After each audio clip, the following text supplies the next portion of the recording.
Video শুরু করার পূর্বে আমি কয়েকটা কথা তোমাদের প্রত্যেক ছাত্রছাত্রীকে বলতে চাই। তোমরা দেখতে পাচ্ছ এটা হচ্ছে সম্রাট এক্সক্লুসিভ সাজেশন, যে বইটি 2026-এর মাধ্যমিক প্রত্যেক ছাত্রছাত্রীর জন্য। তো এই সাজেশন বই থেকে আজকের এই ভিডিওতে তোমাদের যে এমসিকিউ গুলি রয়েছে সেই এমসিকিউ গুলি প্র্যাকটিস করাবো। বিশেষত তোমাদের ত্রিকোণমিতি অধ্যায়ের তোমাদের একেবারেই 103 নম্বর পেজের এই বইটি যাদের আছে তারা 103 নম্বর পেজটি খুলে নেবে। সেখান থেকে শুরু করে 105 পর্যন্ত যে সমস্ত এমসিকিউ গুলি রয়েছে সেখানে মোট আমি আজকের ভিডিওতে 8টা এমসিকিউ নিয়ে আলোচনা করবো। তো তোমাদের যাদের এই বইটি আছে তারা অবশ্যই খুলে নেবে। এবার তোমরা প্রশ্ন করবে যে স্যার এই প্রশ্নের যে উত্তর সেগুলো তো এই বইতে সমস্ত কিছু দেওয়াই আছে, তাহলে আপনি আমাদেরকে করাচ্ছেন কেন? দেখো, আমি বলে রাখি এই বইটা যথেষ্ট ভালো এবং এই বই থেকে তোমাদের প্রতি বছরে কিন্তু প্রশ্ন এসে থাকে। তো এই বইটা সেই জন্যই করানো তোমাদেরকে প্র্যাকটিস।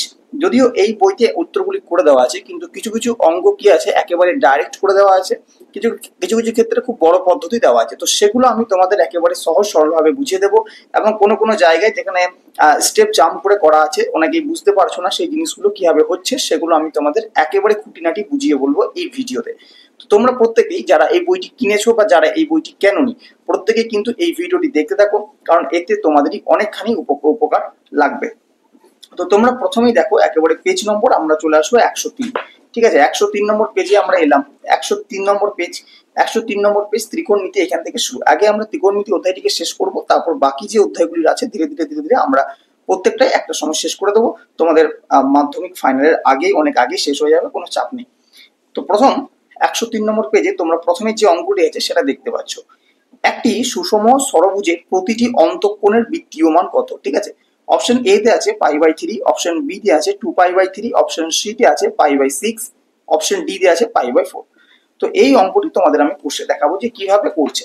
তো তোমাদের দেখো বলে রাখি, এই বইটি কিনে, এই বইটি তুমি সাজেশন বইটি কিনেছো, খুব ভালো বই, এবং সেই ভালো বই কিনে তুমি ঘরে যদি রেখে দাও তাহলে সেটা কিন্তু তোমার কোনো লাভ হবে না। তোমাকে সেটা কিন্তু রীতিমতো প্র্যাকটিস করতে হবে, কাজে লাগাতে হবে, পড়াশোনা করতে হবে।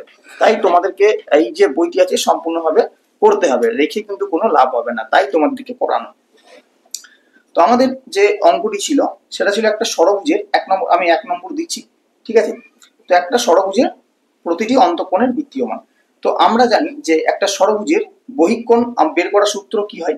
বহিঃকোণ অর্থাৎ বাইরের কোণের বের করার সূত্র কি হয়? বহিঃকোণ বের করার সূত্র হচ্ছে আমাদের 360 বাই বাহু, তাই তো 360 বাই বাহু। বাহু সংখ্যা আমাদের ষড়ভুজ বলেছে, তাহলে কটা বাহু হবে? বাহু হবে এখানে 6। তাহলে এবার 60 দিয়ে যদি এটাকে আমরা কাটি তাহলে হবে 6 6 36, মানে 60 ডিগ্রি। তাহলে প্রত্যেকটা বহিঃকোণ যদি 60 ডিগ্রি করে হয়, আমাদেরকে বলেছিল অন্তঃকোণ, তোমাদের বহিঃকোণ আর অন্তঃকোণের যে যোগফল সেটা 180 ডিগ্রি হয়। সহজ ভাষায় বহিঃকোণ আর অন্তঃকোণের যে যোগফল সেটা 180 ডিগ্রি হয়। এবার বহিঃকোণ যদি 60 ডিগ্রি হয়, নিশ্চয়ই অন্তঃকোণ কত হবে? অন্তঃকোণটা কত হবে? 180 ডিগ্রি বিয়োগ 60। তাহলে 180 থেকে 60 বিয়োগ করলে কত হয়? 120। কিন্তু প্রশ্ন দেখো ভালোভাবেই বলা আছে যে অন্তঃকোণের বৃত্তীয় মান কত। ঠিক আছে, তোমাকে বৃত্তীয় মান কিন্তু বের করতে হবে। বৃত্তীয় মান বের করতে গেলে এই যে মানটা পেলে সেটার সাথে তুমি π/180 গুণ করে দেবে। তাহলে π/180 যদি তুমি গুণ করে দাও তাহলে উত্তরটা কি আসবে? দেখো, প্রথমে 0 আর 0 কেটে গেলাম। এবার 3 4 12 এবং 3 6 18, আবার 2 দিয়ে কাটবো। এটা হচ্ছে তোমার 3 দুগুণে 6 এবং 2 দুগুণে 4। তাহলে অপর আসছে কত? 2π/3। তো উত্তর যেটা হবে সেটা হবে 2π/3, যেটা তোমাদের রয়েছে এখানে অপশন বি তে। ঠিক আছে, অপশন বি হবে কিন্তু এক্ষেত্রে সঠিক উত্তর। আশা করি বোঝা গেল। এরপর 2 নম্বর যে অঙ্কটি আছে সেটা কি বলেছে দেখো। 2 নম্বর অঙ্কটি দেখো করে দেওয়া নেই। তাহলে এক্ষেত্রে ধরো যে সমস্ত ছাত্রছাত্রী অঙ্কে দুর্বল তারা তো দেখেও করতে পারবে না, তো তাদের জন্য এই ভিডিওগুলি বিশেষ গুরুত্বপূর্ণ। প্রথম হচ্ছে এখানে দেখো কি বলেছে, একটা সুষম ষড়ভুজের বহিঃকোণের মান। এখানে দেখো তোমাকে অপশনগুলো পাইতে দিয়েছে, মানে পাই দিয়ে দিয়েছে, তার মানে তোমাকে বুঝতে হবে এটা বৃত্তীয় মান চেয়েছে। তাহলে বহিঃকোণের মান কিভাবে জানবে? আমরা জানি সুষম ষড়ভুজের বহিঃকোণ কত হয়। বহিঃকোণ বের করার সূত্র কি? 300, এটা 2 নম্বর অঙ্ক। ঠিক আছে, 360 বাই বাহু। বাহু সংখ্যা কটা আছে? ষড়ভুজের 6টা। তাহলে কেটে গেলে কত হয়? 60 হয়। তাহলে বহিঃকোণ 60, আমার এর বৃত্তীয় মান চেয়েছে। ঠিক আছে, তাহলে ইন্টু π/180, কেটে গেলে কত হবে? 3। তাহলে π/3 হবে উত্তর। এটা দেখি কত নম্বর অপশনে রয়েছে। আচ্ছা, এখানে বলেছে একটা ষড়ভুজের বহিঃকোণের মান। আচ্ছা, বহিঃকোণের মান বলেছে, এটা আমরা যেটা বের করলাম সেটা অন্তঃকোণের মান। আচ্ছা ঠিক আছে, দাঁড়াও। তাহলে এখানে অন্তঃকোণ আমার 60 বেরিয়েছে, তাহলে বহিঃকোণটা একই ব্যাপার, 180 মাইনাস 60 মানে 120। তাহলে 120 কে যদি আমি π/180 দিয়ে গুণ করি তাহলে কেটে গেলে আসবে আমাদের 2π/3। ঠিক আছে, 2π/3 আসবে, যেটা রয়েছে আমাদের 2 নম্বর অর্থাৎ বি নম্বর অপশন। আচ্ছা, 3-এর দাগের যে প্রশ্নটি রয়েছে দেখো, ট্যান থিটা ও কট থিটা, ট্যান থিটা ও কট থিটার সর্বনিম্ন মান কত? দেখো এটা কিভাবে করবে, tan theta plus cot theta এর সর্বনিম্ন মান আমাদেরকে চেয়েছে, ঠিক আছে। তাহলে সর্বনিম্ন মান কিভাবে করব? প্রথমেই মনে রাখবি যে ট্যান থিটার সর্বনিম্ন মান, ট্যান মানে থিটার যে ভ্যালু সেটা যদি 45 হয়, থিটার ভ্যালু যদি 45 হয় তাহলে সেটা সর্বনিম্ন মান হয়, মানে ট্যান থিটা এবং কট থিটার ক্ষেত্রে শুধুমাত্র, ঠিক আছে। তাহলে ট্যান থিটার মান 45, মানে ট্যান 45 প্লাস কট 45, ঠিক আছে। দুটোর মানই কিন্তু আমরা জানি, ট্যান 45 এর মান হচ্ছে 1 আর কট 45 এর মান হচ্ছে 1, তাহলে 1 আর 1 যোগ করলে কত হয়? 2। তাহলে উত্তরটা হবে 2, ঠিক আছে। যেটি রয়েছে আমাদের কত নম্বর অপশন দেখিনি, অপশন রয়েছে এটা বি অপশন, ঠিক আছে। এক্ষেত্রে বি বিকল্পটা সঠিক হবে। চলে যাবো পরবর্তী পেজ, যেখানে রয়েছে তোমাদের 4-এর দাগের অঙ্ক। বলেছে এ বি সি ডি একটা বৃত্তস্থ চতুর্ভুজ, যেখানে কোণ এ 120 ডিগ্রি আর কোণ সিটা হচ্ছে সি এর বৃত্তীয় মান কত হবে? তো দেখো আমরা কি জানি যে বৃত্তস্থ চতুর্ভুজের বিপরীত কোণগুলো পরস্পর সম্পূরক হয়, তাই তো। তাহলে এটা আমরা কত নম্বর অঙ্ক করছি? 4 নম্বর, এটা করলাম 3 নম্বর। তো বৃত্তস্থ চতুর্ভুজের যে তোমাদেরকে শুধুমাত্র বোঝানোর জন্য, ঠিক আছে, তোমাদের করাই আছে, তাও তোমাদেরকে বোঝানোর জন্য যাতে ভালোভাবে প্র্যাকটিসটা করতে পারো। তো 4 নম্বর অঙ্ক যেটা, যে একটা বৃত্তস্থ, ধরো এটাতে বৃত্তের ভিতরে একটা চতুর্ভুজ আছে, ঠিক আছে। এই চতুর্ভুজের এ বি সি ডি, দেখো কোন এটা বলে দিয়েছে কত? 100। এই ছবিটা আঁকার কোনো প্রয়োজন নেই, শুধুমাত্র বোঝানোর জন্য তোমাদেরকে করাচ্ছি। এই যে কোণ এ সেটা হচ্ছে 120 ডিগ্রি, আমাদেরকে কোণ সিটা বের করতে বলেছে। আমরা কি জানি বৃত্তস্থ যে চতুর্ভুজ তার বিপরীত কোণগুলি পরস্পর সম্পূরক, অর্থাৎ বিপরীত কোণ দুটি যোগফল 180 ডিগ্রি। তাহলে এই কোণটা যদি 120 ডিগ্রি হয়, নিশ্চয়ই এই কোণটা কত ডিগ্রি হবে? 60 ডিগ্রি হবে। এর বৃত্তীয় মান মানে কোণ সিটা ইকুয়াল টু কত? তাহলে আমার 60 ডিগ্রি। তার বৃত্তীয় মান কত? মানে পাই বাই 180 আমি এর সাথে গুণ করে দেবো। তাহলে কত হবে? এটাকে কাটলে আমরা 3 পাই, তাহলে ইকুয়াল টু হচ্ছে পাই বাই 3। তো পাই বাই 3 রেডিয়ানটা হবে এই উত্তর। দেখিনি কত নম্বর অপশনে আছে? এই যে অপশনটি আছে দেখো আমাদের 4-এর দাগের এ, 4-এর দাগের এ অপশনে কিন্তু এটি আছে। এরপর দেখো 5-এর দাগের অঙ্কটি, 5-এর দাগের অঙ্কটি আমরা করব। 5-এর দাগে যে অঙ্ক আছে সেটা কি বলেছে আগে দেখিনি। 5-এর দাগের অঙ্কে বলছে sine square theta minus sine square cos square theta minus sine square theta equal to 1/2 হলে cos to the power 4 theta minus sine to the power 4 থিটার মান কত হবে? তো এই অঙ্কটা আমরা কিভাবে করব? দেখো আমাদের যেটা বের করতে হবে সেটা হচ্ছে cos two the power 4 theta minus sine to the power 4 theta. এই অঙ্কটি কিন্তু এই এক্সক্লুসিভ সাজেশন বইয়ে উত্তরটা একটু বড় করে দিয়েছে, কিন্তু এটা ছোটভাবে হয়, একই প্রসেস কিন্তু একটু বড় দিয়েছে। তো আমরা এটা কি করব? দেখো এটাকে আমরা এইভাবে নিশ্চয়ই ভেঙে নিতে পারি যে cos স্কোয়ার থিটা তার whole square minus sine square theta তার হোল স্কোয়ার, কারণ 2 দুগুণে 4 হয়। তাহলে cos square theta minus sine square cos square theta তার whole square sine square theta তার হোল স্কোয়ার। এটা আমাদের একটা সূত্র আছে, দেখো a square minus B square সূত্র আসছে। তাহলে সূত্র আমরা কি জানি?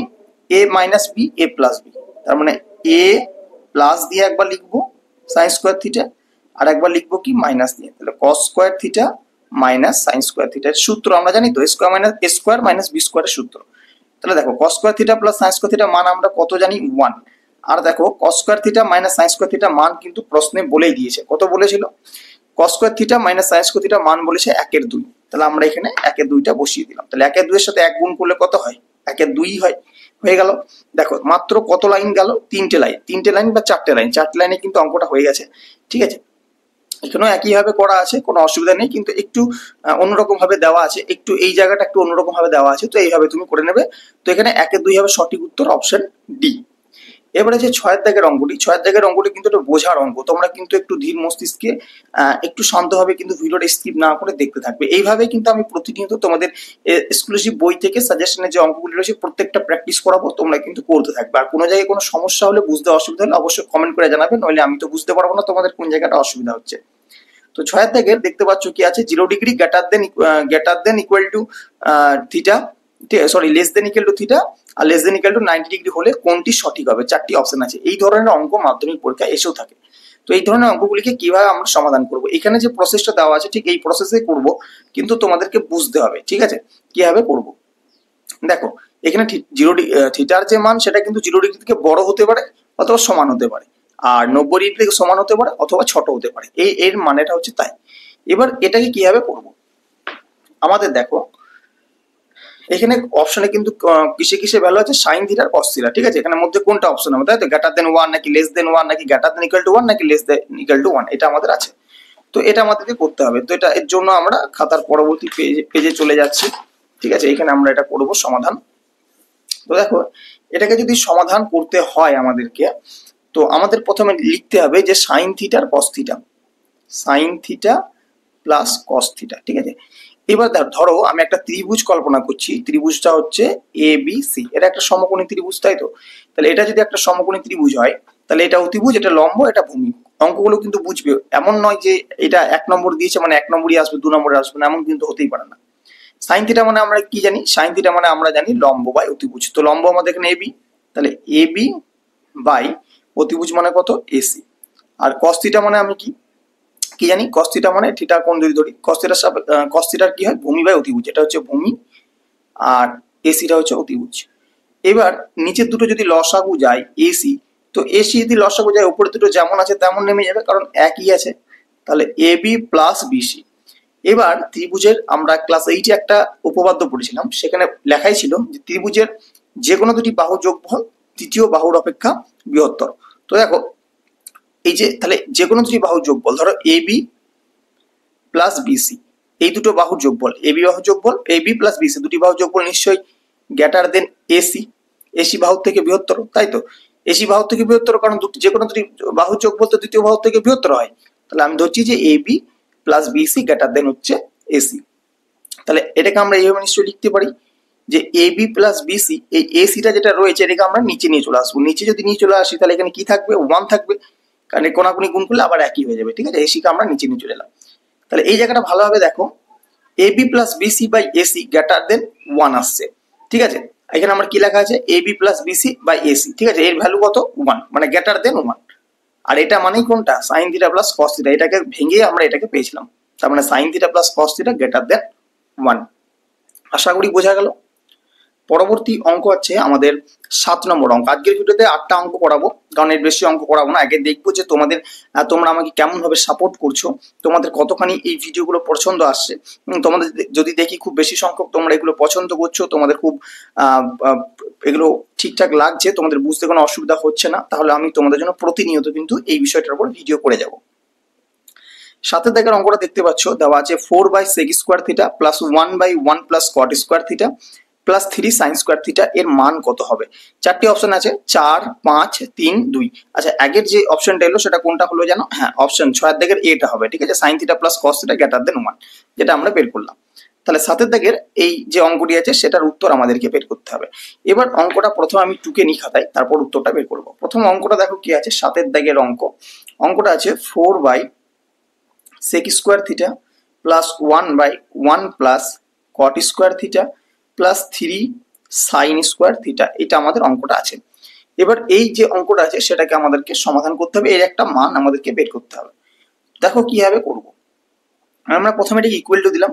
এই যে sec square theta, sec square theta কার উল্টো আমরা জানি, সাইনের উল্টো কসেক থিটা, আর কসের উল্টো কি, মানে কসের উল্টো কি হয়, সেক থিটা হয় বা sec square theta. Cos square হলে সেটা সেক স্কোয়ার হয়। তাহলে সেক স্কোয়ারকে যদি আমরা উল্টে দিই তাহলে কি পাবো, কস স্কোয়ার থিটা। আচ্ছা, 1 দেখো 1 প্লাস কট স্কোয়ার আছে, এখানে আমরা একটা সূত্র কিন্তু জানি, ঠিক আছে। কি শিখেছিলাম সূত্রগুলো, sine square theta plus cos square theta সমান 1 হয়, sec square theta minus tan square theta 1 হয়, আর cosec square theta minus cot square theta সমান 1 হয়।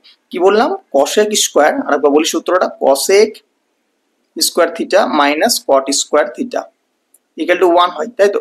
দেখো, cosec square theta minus cot square theta সমান যদি 1 হয়, তাহলে cosec square theta equal two কি হবে, cosec square theta equal two কি হয়, এই কস স্কোয়ার থিটাটাকে আমরা ওই দিকে নিয়ে চলে যেতে পারি, মানে cosec square theta equal two কি হতে পারে, 1 প্লাস কট স্কোয়ার থিটা হতে পারে, তাই তো। 1 প্লাস কট স্কোয়ার থিটা হতে পারে। তাহলে এই 1 প্লাস কট স্কোয়ার থিটার ভ্যালু কত, মানটা কত, কসেক স্কোয়ার থিটা। এই 1 প্লাস কট স্কোয়ারের জায়গায় আমরা কসেক স্কোয়ার থিটাকে বসাবো। কি করে পেলাম সেটা আমি কিন্তু বলে দিলাম, কারণ এখানে ধরো ডাইরেক্ট করে দেওয়া আছে, সেক্ষেত্রে অনেকেই বুঝতে পারবে না। তো সেই জন্য আমি বলে দিলাম যে 1 প্লাস কট স্কোয়ার থিটার জায়গায় কি করে কসেক স্কোয়ার থিটাটা এলো। আচ্ছা, আর এখানে যেমন 3 সাইন স্কোয়ার থিটা আছে, আমি সেরকম ভাবে কিন্তু 3 সাইন স্কোয়ার থিটা রেখে দিলাম। আবার যেমন আছে লিখবো 4 কস স্কোয়ার থিটা। এবার দেখো 1/কসেক স্কোয়ার থিটা, কসেক থিটা কার উল্টো, সাইনের উল্টো হয়, তাহলে এটাকে আমরা যদি উল্টে দিই তাহলে পাবো সাইন স্কোয়ার থিটা। ঠিক আছে, এটাকে আমরা কি পেলাম, সাইন স্কোয়ার থিটা পেলাম। ঠিক আছে, আচ্ছা দাঁড়াও, এইবার পাশে দেখো কত আছে, 3 সাইন স্কোয়ার থিটা আছে, তাহলে এখানে আমরা লিখলাম 3 সাইন স্কোয়ার থিটা। এবার যে কাজটা আমাদের আছে সেই কাজটা কিন্তু আমরা নর্মালি ভাবে করে যাব। এবার কি করব না, 4 কস স্কোয়ার থিটা আছে প্লাস একটা সাইন স্কোয়ার থিটা, এখানে আছে 3 সাইন স্কোয়ার থিটা, তাহলে কত হয় 4 সাইন স্কোয়ার থিটা। এবার কি করব, দেখো এখানেও 4 আছে এখানেও 4 আছে, আমি কি করলাম এই দুটো থেকে 4 কমন নিয়ে নিলাম। কমন যদি নিয়ে নিই তাহলে ভেতরে থাকছে কস square theta plus sign square theta, তাই তো। তাহলে 4 into cos square theta plus sine square থিটার মান কত হয়, কস square theta plus sine square যে থিটা তার মান হয় 1, আমি লিখে দিলাম 1। তাহলে 4 একে 4 মানে 4 একে 4, তো 4 আমাদের উত্তর এলো। যেটা দেখো কত নম্বর অপশনে রয়েছে, অপশন নম্বর এ তে রয়েছে। ঠিক আছে, সাতের দাগের এ যে অপশন সেই অপশনে কিন্তু রয়েছে, তো এটা আমাদের সঠিক উত্তর হয়ে যাবে। নেক্সট আমরা আজকে শেষ অঙ্ক করব, সেটা হচ্ছে 8 দাগের অঙ্ক। এখানে কি বলেছে, 3x equal to cosec alpha ও cot alpha equal to 3/x হলে 3 into x square minus 1/x স্কোয়ারের মান কত হবে। তো দেখো এই অঙ্কটা আমি কিভাবে করব, ভালোভাবে দেখবে। আমাদের দেওয়া কি আছে 8 দাগে, ঠিক আছে, দেওয়া কি আছে অঙ্কটা দেওয়া আছে যে 3x equal to cosec alpha এবং আরেকটা দেওয়া আছে কি cot alpha equal to 3/x, এই দুটো মান আমাদেরকে দেওয়া আছে। আমাদেরকে বের করতে হবে কিসের, 3 into x square minus 1/x square, এই মানটা বের করতে হবে। এবার দেখো এই অঙ্কটা করার জন্য কি করব, আমরা একটা সূত্র কিন্তু খুব ভালো করে জানি, cosec আর cot দিয়ে আমরা একটা সূত্র জানি। কি সূত্র, cosec স্কোয়ার আলফা, এখানে থিটা আছে, থিটার জায়গায় এখানে আলফা দিয়েছে, তুমি আলফাই লিখবে। cosec square alpha minus cot square alpha equal to কত হয় 1। এবারে দেখো আমি মানগুলো শুধু বসাবো। cosec আলফার মান কত ছিল 3x, তাহলে আমরা এখানে লিখবো 3x তার হোল স্কোয়ার, মাইনাস দিয়ে কি লিখবো cot আলফার মান কত 3/x, এখানে লিখবো 3/x তার হোল স্কোয়ার ইকুয়াল টু 1। এবার দেখো 3x তার হোল স্কোয়ার মানে কত 9x স্কোয়ার, এখানে দেখো 3/x তার হোল স্কোয়ার মানে কত 9/x স্কোয়ার ইকুয়াল টু 1, তাই তো। এবার দেখো আমি এখানে 9 আছে এখানে 9 আছে, তাহলে আমি এখান থেকে কিন্তু 9টা কমন নিতে পারি। কমন যদি নিয়ে নিই তাহলে কি থাকবে x square minus 1/x square equal to 1। এবারে এই জায়গাটাতে তোমরা কিন্তু অনেকেই বুঝতে পারবে না, এই যে প্রশ্নটা ভালো করে দেখো, এখানে কি আছে 3 আছে, ঠিক আছে, দেখো এই জায়গাটা পুরো মিলে গেছে, এই জায়গাটা পুরো মিলে গেছে, কিন্তু এখানে আছে 3 এখানে আছে 9। তাহলে একবার ভালো করে ভাবো যে কি করলে আমার 9 কে 3 করা যায়, কি করলে করা যায় না, 9 কে যদি আমরা 3 দিয়ে ভাগ করি তাহলে কিন্তু 3টা করা যায়। তো কি করব, দেখো 9/3 আমি লিখে দিলাম, আর এটা যেমন আছে লিখলাম x square minus 1/x square equal to, এখানে যেহেতু এইদিকে 3 দিয়ে ভাগ করেছি আমাকে কিন্তু এইদিকেও 3 দিয়ে ভাগ করতে হবে, তাহলে 1/3। দেখো 3 3 9, 3 3 9 হয়ে গেল, তাহলে 3x square minus 1/x square equal to 1/3। তাহলে এই যে মানটা আমাদের চেয়েছিল 3 into x square minus 1/x square, এই মানটাই চেয়েছিল, এই মানটা কত এলো 1/3। ঠিক আছে, তো এটা তোমাদের রয়েছে অপশন সি। ঠিক আছে, 8 দাগে যে অপশন সি রয়েছে সেটা সঠিক উত্তর হবে এক্ষেত্রে। তো এখানে দেখো তোমরা কিন্তু অনেকে ডাইরেক্ট করে দেওয়া হয়েছে এগুলো, তো সেক্ষেত্রে তোমরা এগুলো না বুঝতেও পারো, সবারই পক্ষে সবকিছু ডাইরেক্ট বোঝা সম্ভব হয় না, তো সেই জন্য আমি তোমাদের এগুলো বুঝিয়ে দিলাম। তো আজকের ক্লাস এই পর্যন্ত ছিল, আশা করি তোমাদের ভিডিওটি ভালো লাগবে। তোমরা যদি আমাদের পাশে থাকো, পাশে থেকে প্রতিটা ক্লাস যদি তোমরা দেখে যাও, তাহলে কিন্তু অবশ্যই আমি তোমাদের জন্য আরো এই সাবজেক্টের এই সাজেশন বই থেকে তোমাদের বাকি যে এমসিকিউ গুলি রয়েছে প্রত্যেকটা এমসিকিউ প্রত্যেকটা অঙ্ক কিন্তু সময়ের আগে একেবারে সুন্দরভাবে প্র্যাকটিস করিয়ে দেবো। তো তোমরা চাইলে অবশ্যই আমাকে ফেসবুক পেজে ফলো করে নিতে পারো, সেখানেও কিন্তু আমি যথারীতি আমাদের সাজেশন দেওয়া হয় এবং সেখানে নোটস এবং বিভিন্ন ধরনের বইয়ের বাইরে যে সমস্ত অঙ্কগুলি আসে মাধ্যমিক পরীক্ষা সেই সমস্ত অঙ্ক নিয়েও কিন্তু আলোচনা হয়। তো তোমরা চাইলে সেখানে ফলো করে নিতে পারো, আমি ডেসক্রিপশন বক্সে এবং কমেন্ট বক্সে আমাদের ফেসবুক পেজের লিঙ্কটা দিয়ে রাখবো। তো তোমাদের যদি ভিডিও ভালো লেগে থাকে অবশ্যই কিন্তু একটা লাইক করে দেবে এবং আমাদের চ্যানেলে যদি নতুন দর্শক হয়ে থাকো চ্যানেলটাকে সাবস্ক্রাইব করতে কিন্তু একেবারেই ভুলবে না। দেখা হবে পরবর্তী ভিডিওতে, আজকের ভিডিও এই পর্যন্তই।